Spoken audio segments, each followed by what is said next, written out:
we have decided to inflict her with only one sentence, that is sentence of death. It's come after one of the most tumultuous years in Bangladesh's modern history.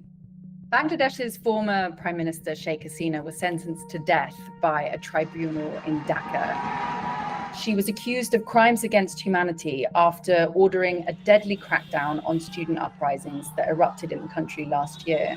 Over 1,400 people died in the violence, according to the UN, making it one of the worst episodes of political violence in Bangladesh's history since it was established in 1971.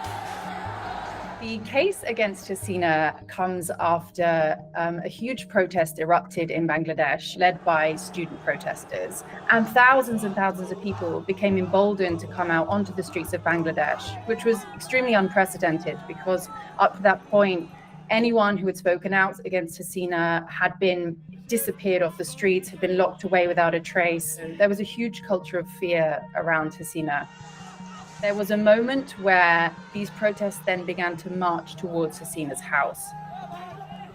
And at that point, she ordered the army to fire upon the protesters. And the army chief of staff refused. He said that he would not massacre the people of Bangladesh. So she got on a helicopter and she flew to neighboring India, a country that had always been a kind of big backer of hers.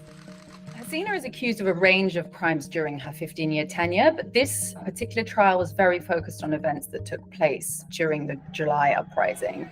The trial was very unlike anything Bangladesh had seen. It was broadcast live on television. There was an enormous amount of footage which showed police just opening fire on unarmed, peaceful young protesters. So Hasina has claimed that this trial is a politically motivated charade carried out by an interim government that has no legitimacy and that is going after her.